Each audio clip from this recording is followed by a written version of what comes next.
আসসালামু আলাইকুম। এখন শুনবেন সংবাদ শিরোনাম।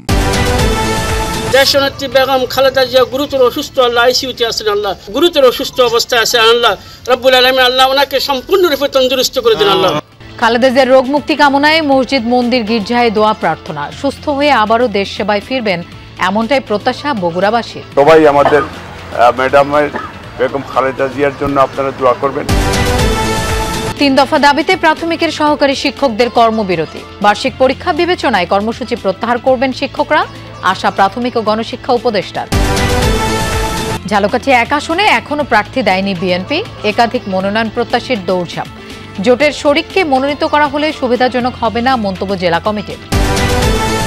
কুড়িগ্রামের সোনাহাট স্থলবন্দর সড়ক যেন মৃত্যু ফাঁদ। চলতি বছরই ১৩ জনের প্রাণহানি, বেপরোয়া যান চলাচল আর সরু রাস্তাই কারণ। আসসালামু আলাইকুম। এতক্ষণ শুনছিলেন সংবাদ শিরোনাম, এখন শুনবেন বিস্তারিত। ৪ দিন ধরে নিবিড় পর্যবেক্ষণে সাবেক প্রধানমন্ত্রী বেগম খালেদা জিয়া শারীরিক অবস্থা স্থিতিশীল হলেও নেই পুরোপুরি সুস্থি। তার রোগমুক্তি কামনায় দেশ জুড়ে চলছে দোয়া প্রার্থনা। মসজিদ মন্দির গির্জায় একসাথে চলছে তার সুস্থতা কামনা। মানবিকতার জায়গা থেকেই সাধারণ মানুষ আশা করছেন দ্রুত সুস্থ হয়ে ফিরে আসবেন তিনি। ভিন্ন পথ ভিন্ন মত, সবার একটাই প্রত্যাশা খালেদা জিয়ার রোগ মুক্তি। শহর থেকে গ্রাম, মসজিদে মিলাদ, মন্দিরে প্রদীপ, ঘরে ঘরে প্রার্থনা। হৃদযন্ত্র ও ফুসফুসের সংক্রমণের কারণে সৃষ্ট জটিলতায় বিএনপি চেয়ারপারসনকে ৪ দিন ধরে রাখা হয়েছে নিবিড় পর্যবেক্ষণে। রাজনৈতিক মতপার্থক্য পেছনে ঠেলে সবাই এখন তার সুস্থতার খবরে। কেউ কোরআন খতম দিচ্ছেন, কেউ করছেন মিলাদ মোনাজাত।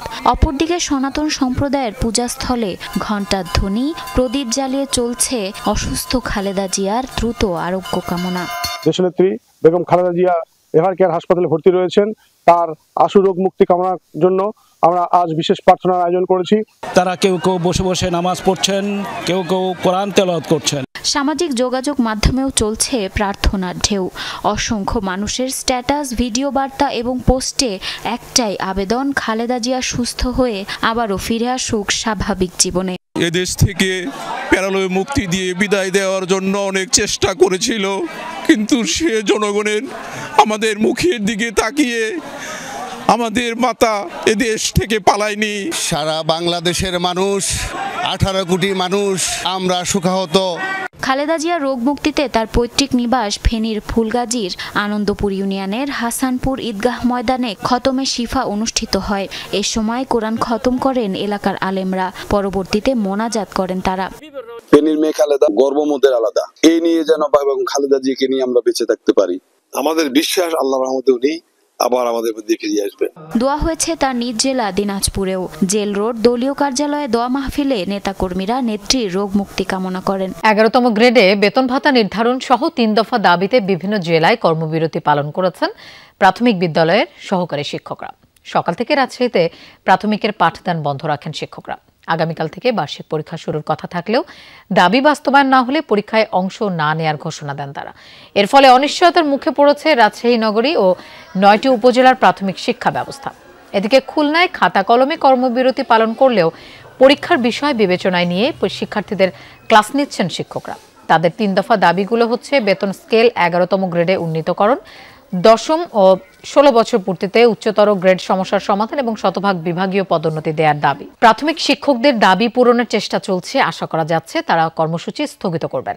ভোলায় এমনটাই বলেছেন প্রাথমিক ও গণশিক্ষা উপদেষ্টা অধ্যাপক ডাক্তার বিধান রঞ্জন রায় পোদ্দার। দুপুরে মনপুরা উপজেলার কয়েকটি প্রাথমিক বিদ্যালয় পরিদর্শন করেন তিনি। এ সময় প্রাথমিক ও গণশিক্ষা উপদেষ্টা বলেন, বিভিন্ন দাবি দাওয়া নিয়ে প্রাথমিকের সহকারী শিক্ষকরা অনেকদিন ধরেই আন্দোলন করে আসছেন। সরকার শিক্ষকদের দাবি পূরণের চেষ্টা করে যাচ্ছে। বার্ষিক পরীক্ষার কথা চিন্তা করে শিক্ষকরা কর্মবিরতি কর্মসূচি স্থগিত করবেন বলে আশাবাদ জানান তিনি। নন অফিসিয়ালি কথাবার্তার মধ্যে মোটামুটি নিশ্চিত হচ্ছে যে শিক্ষকদের দাবিটা বাস্তবায়িত হবে, 11তম গ্রেডের বাস্তবায়িত হবে। সেই ক্ষেত্রে আমি আশা করি তারা তাদের কর্মসূচি স্থগিত করবেন, কারণ আমাদের বার্ষিক পরীক্ষা, সেই পরীক্ষাতে ছাত্রদের স্বার্থটাকে হুমকির মুখে ফেলানো ঠিক না। ত্রয়োদশ জাতীয় সংসদ নির্বাচনে বিএনপি দেশের 237 আসনে প্রার্থীর নাম ঘোষণা করলেও ঝালকাঠি 1 আসনে প্রার্থী চূড়ান্ত হয়নি। এই আসনে কে পাবে দলের মনোনয়ন, এমন প্রশ্ন নেতাকর্মী ও স্থানীয়দের মাঝে। এরই মধ্যে একাধিক মনোনয়ন প্রত্যাশী প্রচারণা শুরু করেছেন। আসনটিতে ধানের শীষের প্রার্থী হলে সাফল্যের বিষয়ে আশাবাদী নেতাকর্মীরা। রাজাপুর কাঠালিয়া উপজেলার 12টি ইউনিয়নে গঠিত ঝালকাঠি 1 সম্প্রতি 237টি আসনে বিএনপির মনোনয়ন ঘোষণা করা হলেও এখনও ফাঁকা রয়েছে এই আসনটি। স্থানীয়দের মধ্যে প্রশ্ন উঠেছে কে পাবে এই আসনের মনোনয়ন। নেতাকর্মীরা বলছেন 1973 সালের প্রথম জাতীয় সংসদ নির্বাচন এবং 2008, 18 এবং 24-এর নির্বাচনে আওয়ামী লীগের দখলে ছিল আসনটি। তবে পঞ্চম ও অষ্টম সংসদ নির্বাচনে আসনটির প্রতিনিধিত্ব করে বিএনপি। এবার ধানের শীষে প্রার্থী দেয়া হলে বিজয়ের বিষয়ে আশাবাদী স্থানীয় নেতাকর্মীরা। 1991 থেকে 2001 সাল পর্যন্ত যত জাতীয় নির্বাচন হয়েছে সব নির্বাচনে সেলিম ভাই সম্মুখ সারি যোদ্ধা হইয়া নির্বাচন পরিচালনা করছেন। ইনশাআল্লাহ রাজাপুর কাঠালিয়ার মানুষ ধর্ম বর্ণ নির্বিশেষে সবাই কাঁধে কাঁধ মিলে ঐক্যবদ্ধ হয়ে ধানের শীষের প্রার্থী হিসেবে গোলাম আজম সৈকতকে ভোট দিয়ে বিপুল ভোটে জয়যুক্ত করবে ইনশাআল্লাহ। বিএনপি রাজপথে যারা ছিল তাদেরকে যদি ওই আসনটা না দেওয়া হয়, জোটের যে প্রার্থীর কথা শুনি মোস্তাফিজুর রহমান ইরান, আমার মনে হয় তিনি ওই আসনে হইতে পারবেন। মনোনয়ন পেতে দিনরাত এলাকা চষে বেড়াচ্ছেন 6 মনোনয়ন প্রত্যাশী। কেন্দ্রের নজরে আসতে তুলে ধরছেন দলের দুঃসময়ে তাদের ভূমিকা আর ভোটারদের দিচ্ছেন নানা প্রতিশ্রুতি। আমরা নেতাকে বলেছি আপনি মনোনয়ন তাকেই দিবেন যারা বিগত 17 বছরে রাজপথে আন্দোলন সংগ্রাম করতে গিয়ে কারাবরণ করেছেন, নির্যাতিত হয়েছেন। আমাদের এখানে মানুষের গত 17 বছরের প্রতীক্ষা এবং এখানে যারা আগে ধানের শীষের প্রার্থী হিসাবে ছিলেন তারাও দলের সঙ্গে বিশ্বাসঘাতকতা বেইমানি করে মির্জাপুরি করে অন্য দলে যোগ দিয়ে। কুড়িগ্রামে বেড়েই চলেছে সড়ক দুর্ঘটনা। শুধু একটি সড়কেই চলতি বছর 13 জনের প্রাণ গেছে। জেলায় 63টি সড়ক দুর্ঘটনায় হয়েছে 59 জনের প্রাণহানি। স্থানীয়দের অভিযোগ যানবাহনের বেপরোয়া চলাচলের কারণেই বাড়ছে মৃত্যুর মিছিল। এদিকে সংশ্লিষ্টরা বলছেন প্রয়োজনের তুলনায় রাস্তার প্রশস্ততা কম থাকায় ঘটছে দুর্ঘটনা। দেখতে স্বাভাবিক মনে হলেও এই পথ যেন সাক্ষাৎ মরণ ফাঁদ। কুড়িগ্রামের সোনাহাট স্থলবন্দর সড়ক। জেলার বিভিন্ন স্থান থেকে স্থলবন্দরে প্রতিদিনই আসা যাওয়া করে শত শত যানবাহন। রাস্তার বিভিন্ন পয়েন্টে রয়েছে নির্দেশক, তবুও দুর্ঘটনা কমছে না কোনোভাবেই।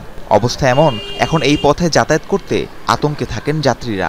ভয় করে মনে হলো কোহান যে খেরা অ্যাক্সিডেন্ট হয়, এমনি তো ভয় অ্যাক্সিডেন্ট হইতেছি, দিনকে দিন অ্যাক্সিডেন্ট হইতেছি। স্কুলে বাচ্চা কাচ্চা এবং আমরা মানুষগুলো চলাফিরে বাচ্চা নিয়ে আগায় যাইতে বা আসতে সমস্যা। এখানে গাড়ি কোনো জায়গায় কোনো বিট নাই। স্থানীয়রা বলছেন বেপরোয়া ড্রাইভিং এর কারণেই সড়কে ঝরছে প্রাণ। চলতি বছর এই সড়কে প্রাণ গেছে 13 জনের। 2 বছরের দুর্ঘটনায় নিহত হয়েছেন 21 জন। গাড়ি এত স্পিডে চালায়, ব্রেক করতে গেলে গাড়ি উল্টে যায়, দেখা যায় ড্রাইভারও মারা যায়, পথচারীও মারা যায়। গাড়ি চালালে হ্যান্ডেল জাগার পরে গাড়ি কন্ট্রোল করা যায় না। প্রতি মাসে নাহলে 2-3 অ্যাক্সিডেন্ট হয়, 2 জন 3 জন 4 জন লোক করে মারা যায়।